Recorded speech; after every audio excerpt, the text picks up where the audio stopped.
સુરતના અલથાણ વિસ્તારમાં આવેલી સુમન અમૃત આવાસ સોસાયટીમાં નવરાત્રી ખૂબ જ ધામધૂમથી ઉજવાઈ।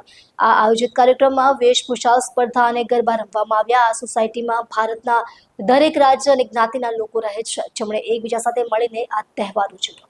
સુરતના અલથાણ વિસ્તારમાં આવેલા સુમન અમૃત આવાસ બિલ્ડિંગમાં નવરાત્રીની ખૂબ જ ધામધૂમપૂર્વક ઉજવણી કરવામાં આવી રહી છે। જ્યાં શનિવારના રોજ નવરાત્રીની સાથે સાથે વેશભૂષા સ્પર્ધામાં ખેલૈયાઓએ ગરબે રમ્યા હતા। ઉલ્લેખનીય છે કે સુમન અમૃત આવાસ બિલ્ડિંગોમાં ભારતના દરેક રાજ્યના લોકો સહિત દરેક જ્ઞાતિના લોકો રહે છે અને સૌ હળી મળીને દરેક તહેવારોની ઉજવણી કરે છે। ત્યારે નવરાત્રી પર્વ પર દરેક રાજ્યના લોકો એક તાલે ઝૂમ્યા હતા। મારું નામ પટેલ વિક્રમ,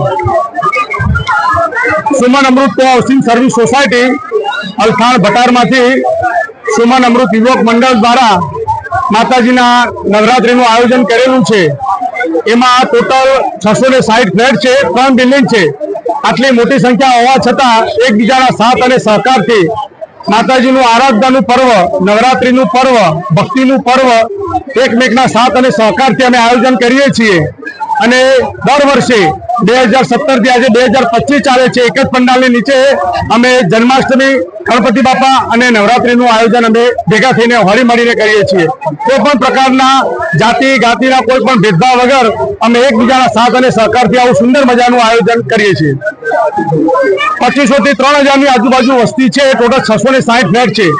એટલે એવડી મોટી સંખ્યાની અંદર આયોજન કરવું એક થોડું પ્રોબ્લેમેટિક કામ છે, છતાં પણ એ પ્રોબ્લેમોની સામે અમારા યુવક મંડળ અને સોસાયટીના સાથ અને સહકારથી અમે સુંદર મજાનું આયોજન માતાજીનું આપણે કરીએ છીએ નવરાત્રી નિમિત્તે।